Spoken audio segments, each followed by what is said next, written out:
स्थान अच्छा है। दूसरी चीज हम यहाँ पर देखेंगे, दूसरी बात जो हमने यहाँ पर देखी उसमें लिखा है, वह बोल ही रहा था, 5वें वचन में लिखा है, मैथ्यू चैप्टर 17 वर्स 5, वह बोल ही रहा था कि एक उजले बादल ने उन्हें छा लिया और उस बादल में से यह शब्द निकला। पहले दूसरी चीज हम यहाँ देखते हैं, उजले बादल ने मतलब परमेश्वर की उपस्थिति से वे चारों तरफ से भर गए। जब मूसा और मूसा के साथ इजरायली, निर्गमन को जब आप पढ़ते हैं, मूसा के साथ इजरायली जब वो निकले वहां से, तो बाइबल में लिखा है उनका जो मार्गदर्शन करने के लिए आग का खंभा और बादल का खंभा। जब वो बादल को उस तंबू में देखते थे उतरते हुए, तो वे दंडवत करते थे, क्योंकि परमेश्वर की उपस्थिति से वो मिलाप वाला तंबू भर जाता था। जब आप सुलेमान राजा के बारे में देखेंगे, सुलेमान राजा ने मंदिर बनाया, और जब मंदिर बनाया तो बाइबल में लिखा है कि वो जो स्थान था जहां वो मंदिर बनाया, वो मंदिर बादल से और धुएं से भर गया। मतलब परमेश्वर की उपस्थिति से वो स्थान भर गया। और बाइबल में लिखा है कि याजक भी वहां खड़े नहीं रह सके। तो जब पतरस बोल ही रहा था, पतरस, याकूब और यूहन्ना तीनों साथ में हैं, जब वो बोल ही रहा था कि ये स्थान अच्छा है, हम यहाँ पर एक मंडप बनाए, बोल ही रहा कि वो बादल से पूरा घिर गए। चारों तरफ से वो परमेश्वर की उपस्थिति से भर गए, वो परमेश्वर की उस उपस्थिति से भर गए। और ये हमारे लिए सर्वोत्तम बात होती है कि हम परमेश्वर की उपस्थिति से भर जाए। ये हमारे लिए बहुत उत्तम है कि हम परमेश्वर की उपस्थिति से भर जाए। पहली चीज उन्होंने क्या देखा? परमेश्वर की महिमा को यीशु मसीह में देखा। दूसरी चीज उन्होंने क्या देखा? कि वे स्वयं परमेश्वर की उपस्थिति से भर गए, बादल ने उन्हें घेर लिया। ये दूसरी चीज थी जो वहां हुई। तो वहां पर रहना बहुत अच्छा है ना, जहां पर परमेश्वर की उपस्थिति है, जहां पर परमेश्वर की महिमा है, जहां पर यीशु मसीह है, जहां पर बादल से हम भर गए, वो स्थान वाकई अच्छा है, वो स्थान अच्छा है। हमने उन्होंने वहां पर देखा। हम राजस्थान में थे और राजस्थान में हम प्रचार कर रहे थे। जब हम लोग प्रचार कर रहे थे, एक बड़ी भीड़ थी सामने, और जब मैं प्रचार कर रही थी और मैं प्रार्थना की, तो मैंने प्रार्थना के समय मैंने महसूस किया कि ये पूरा स्थान जहां पर इतनी बड़ी मीटिंग हो रही है, इतने लोग बैठे हैं, वो पूरा स्थान धुएं से भर गया है, बादल से भर गया, धुएं से भर गया। और मैंने इस बात के बारे में बताया भी था। और किसी व्यक्ति ने, जो वहां पर लोग बैठे हुए थे, उनमें से कुछ लोगों ने मुझसे आकर कहा कि जब आप प्रचार कर रहे थे, हमने आपके बगल में किसी को खड़े देखा, जबकि मैं वहां पे स्टेज में अकेली थी, कोई नहीं था, लेकिन किसी ने वहां महसूस किया मेरे साथ में कोई खड़ा। ये है परमेश्वर की उपस्थिति। जब आप प्रभु में रहते हैं, जब आप प्रभु पर निर्भर रहते हैं, जब आपका विश्वास प्रभु में रहता है, जब आपका संबंध प्रभु से बहुत मजबूत होता है, तो प्रभु की उपस्थिति आपके जिंदगी में होती है, जिसे दुनिया के लोग देखते हैं, जिसे दुनिया के लोग देखते हैं। तो वो स्थान अच्छा होता है जहां पर भी प्रभु ने आपको रखा है, क्योंकि वहां पर प्रभु आपके साथ है। और बाइबल आपसे वादा करती है, जब आप भजन संहिता और उसके 23 अध्याय और उसके 4 वचन को पढ़ेंगे, तो आप उसमें पाएंगे, उसमें लिखा है कि मृत्यु से भरी हुई तराई में होकर चलूं तो भी कौन है? परमेश्वर मेरे साथ है, क्योंकि वो मेरा चरवाहा है।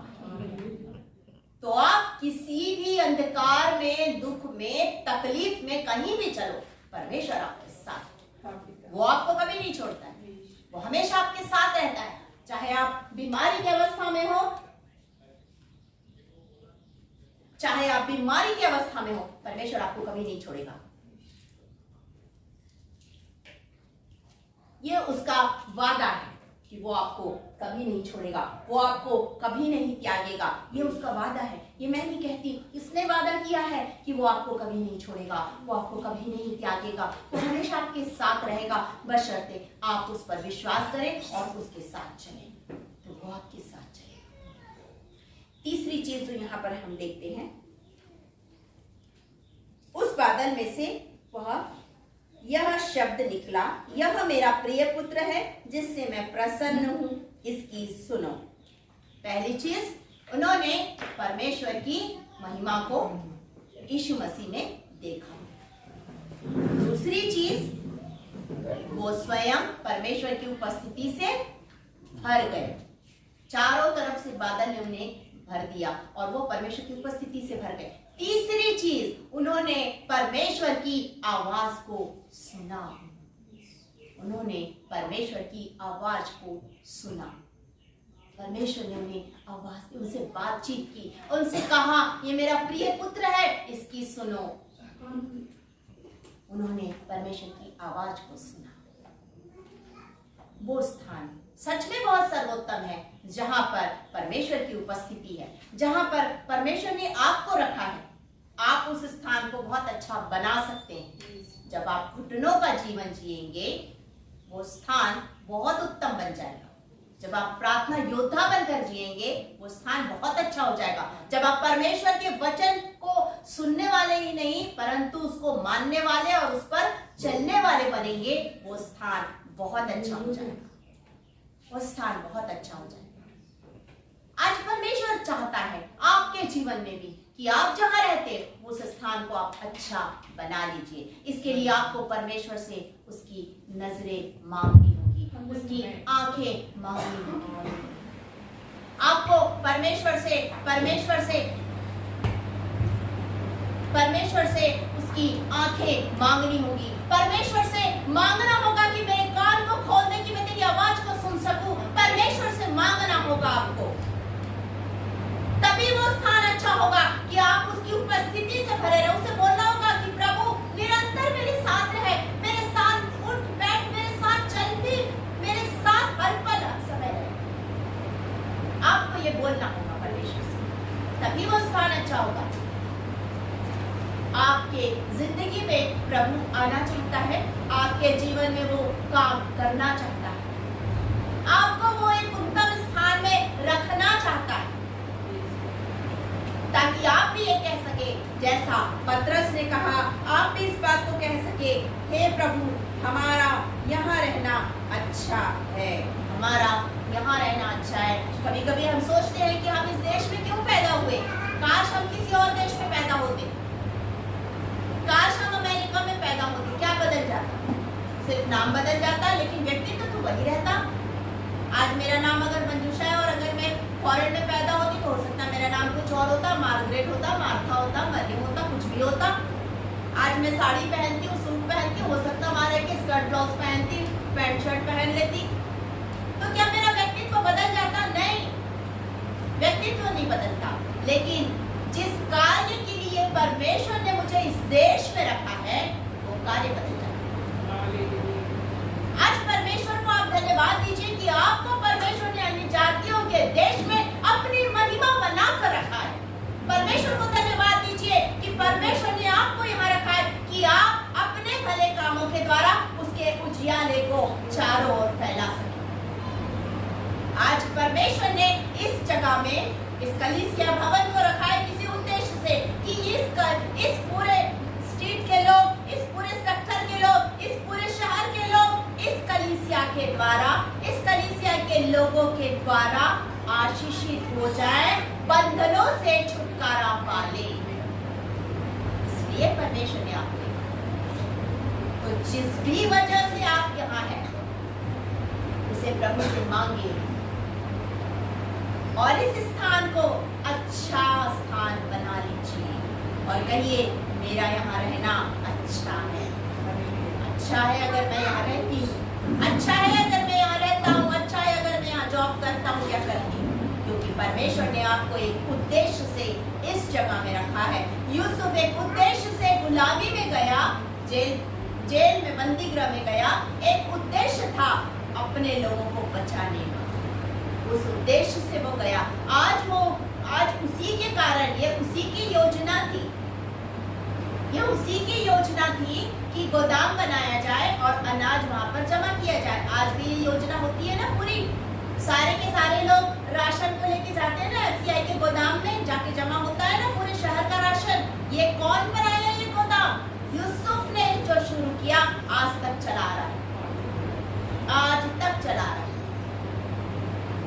ये परमेश्वर की योजना थी यीशु के जीवन से। ये परमेश्वर की योजना थी दानियल के जीवन से कि परमेश्वर ने दानियल को वहां पर रखा। ये परमेश्वर की योजना थी कि दानियल के द्वारा परमेश्वर को महिमा, कि दानियल के द्वारा उस जगह के लोग यीशु मसीह परमेश्वर को जाने, जीवित परमेश्वर को जाने। ये परमेश्वर की योजना। नामान के घर में नामान को उस कोढ़ की बीमारी से छुटकारा के लिए ही वो लड़की वहां पर गुलाम बनकर गई और वहां पर उसने नामान को छुटकारा दिलवाया। आपको इस शहर में रखा है, इसलिए रखा है कि इस शहर के लोग बीमारियों से छुटकारा पाए, अंधकार की शक्तियों से छुटकारा पाए। इसलिए आप इस शहर में रहते हैं कि यहाँ के लोग उद्धारकर्ता प्रभु यीशु मसीह को जाने और उसे अपना उद्धारकर्ता और मुक्तिदाता स्वीकार करें। इसलिए आप इस शहर में रहते हैं। तो अपने रहने के लिए परमेश्वर को धन्यवाद दीजिए। परमेश्वर तेरा धन्यवाद हो कि मैं इस जगह पर हूँ। परमेश्वर तेरा धन्यवाद हो। हम बहुत सी छोटी छोटी बातों में दुखी होते, परेशान होते। मत होइए परेशान, मत होइए दुखी, क्योंकि वो हमसे कहता है अपनी सारी चिंता मुझ पर डाल दो। इसलिए उस पर डाल दीजिए और दुखी होने की बजाय, परेशान होने की बजाय उस पर विश्वास रखिए और परमेश्वर को निरंतर धन्यवाद देते रहिए और कहिए ये स्थान मेरे लिए अच्छा है, क्योंकि यहाँ पर तू मेरे साथ है। लोग मेरे जीवन में तुझे देखते हैं और तेरी महिमा करते हैं। मैं तेरा धन्यवाद करता हूँ, मैं तेरा धन्यवाद करती हूँ। अभी इसी समय हम अपनी आंखों को बंद करेंगे, अपने स्थान में खड़े होंगे, अपनी आंखों को बंद करेंगे और परमेश्वर से कहेंगे, हे परमेश्वर अपनी आंखें आज मुझे दे दे कि मैं भी तेरी नजरों से, तेरी दृष्टि से इस पूरी सृष्टि को, इस कायनात को देख सकूं। परमेश्वर अपनी आंखें मुझे दे दे कि मैं तेरी नजरों से सब कुछ देख सकूं। अपने कान मुझे दे दे कि मैं तेरी आवाज को सुन सकूं। तू मेरे जीवन से क्या चाहता है ये मैं जान सकूं। उससे कहिए मेरे जीवन का उपयोग कर, तू मुझे अपने भवन का उपयोगी पात्र बना दे और मैं भी ये कह सकूं कि ये मेरा यहाँ रहना अच्छा है क्योंकि तू मेरे साथ है। तू मेरे साथ है, तूने मुझे कभी नहीं छोड़ा है।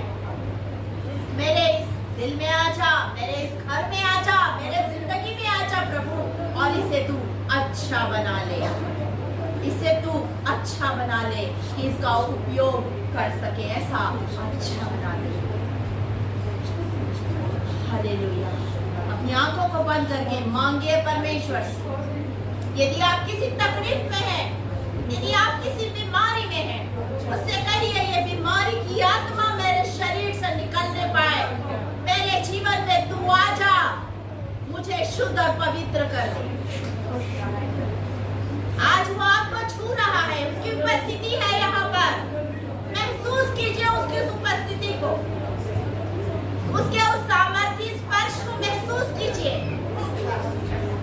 महसूस कीजिए। अपनी चिंता उस पर डाल दीजिए, उसको धन्यवाद दीजिए। जिस स्थान में आप रहते हैं उसके लिए धन्यवाद दीजिए। अपने घर के लिए, अपने शहर के लिए, अपनी कलीसिया के लिए, अपने परिवार के लिए, अपने आस पड़ोस के लिए, हर एक के लिए उसे धन्यवाद दीजिए। आपके जीवन में होने वाली हर घटना के लिए उसे धन्यवाद दीजिए, धन्यवाद दीजिए, क्योंकि बिना उसके परमिशन के आपकी जिंदगी में कुछ नहीं हो सकता है। वो आपसे बहुत प्यार करता है, वो आपसे बहुत प्यार करता है, वो आपसे बहुत प्यार करता है। हर समय उसकी नजदीकी में रहिए, हर पल उस पर निर्भर रहिए, हर एक बात के लिए उसे धन्यवाद दीजिए। अपनी आंखों को इसी तरह बंद रखिए। हर पल यीशु के संग में, हर रोज उसके सहारे, हर पल यीशु के संग में, हर रोज उसके सहारे। जुदा मैं हो नहीं सकती तुझसे मेरे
परमेश्वर पिता इस पूरी कलीसिया में आपकी आशीष की बारिश होने पाए। ये भवन आपकी उपस्थिति से भर जाए, ये भवन लोगों से भर जाए कि लोग यहाँ आए और आपकी आशीष को ग्रहण कर सके। महान परमेश्वर पिता धन्यवाद देती हूँ खुदा, जब मैंने अपने आप को सुनने की आपने मुझे आत्मा की सामर्थ्य से भरकर मेरा उपयोग किया। एक एक शब्द आपकी ओर से था, कुछ भी मेरी ओर से नहीं। उसके लिए मैं आपका धन्यवाद धन्यवाद धन्यवाद करता हूँ। सारी आदर महिमा आपको देती हूँ। ये प्रार्थना यीशु के नाम में होकर मांगते, सुनिए, ग्रहण कीजिए। आमीन। हम सबको एक बार फिर से जय